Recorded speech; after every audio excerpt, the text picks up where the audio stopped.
ॾाढा इन मलिक साहब सां असां गॾु हुआसीं, ॾुख सुख असां माना कॾहिं बि हिन खे छॾण जो असां सोचियो बि कोन। पर हींअर मलिक साहब असांखे एतिरो असां सां बेवाजिबियूं कयूं जो ॿियो त अलाए केतिरियूं बेवाजिबियूं आहिनि, उहो त जंहिंजो असां मतिलबु जेतिरो ॻाल्हायूं उहो घटि आहे।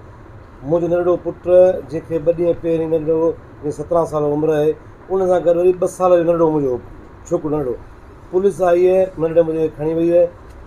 मलिक साहब बाक़ाइदा असांखे ज़ाती ख़बर ते कंहिं खणायो, उन लाइ असां रोड बंदि करायो पंहिंजो हक़ लाइ, ॿियो असीं छा था करे सघूं।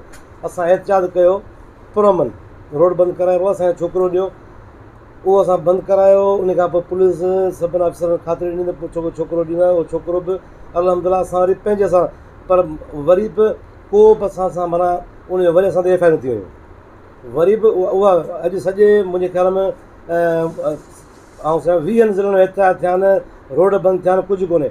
असां पंहिंजे हक़ लाइ रुॻो उते रोड बंदि कयोसीं त असां ते एफ आई आर थी वियो। माना उन सम्झो था त सॼे सुनहरे जे पोयां मलिक असद गुरू सर बिल्कुलु मलिक साहब बाक़ाइदा असांजे साहब जो, हालांकि असीं साहब जा तमामु ख़ैरु खा हुआसीं, अलाए का सम्झ में ॻाल्हि न अचे त असां छो कई। अॼु असां माना ॻाल्हि सिर्फ़ु मुख़्तसर असां अॼु ख़तमु कयो ॾिसो, असां डॉक्टर साहब सां जेको हुनजी शमूलियत कई आहे जामशो एताद 5 एफ आई आर थियूं आहिनि असांजे मथां। इंशा ताला सॼी बाक़ी जेका ज़िंदगी आहे मुंहिंजी बचनि जी डॉक्टर सिकंदर साहब सां असां गॾु आहियूं, शोर साहब सां।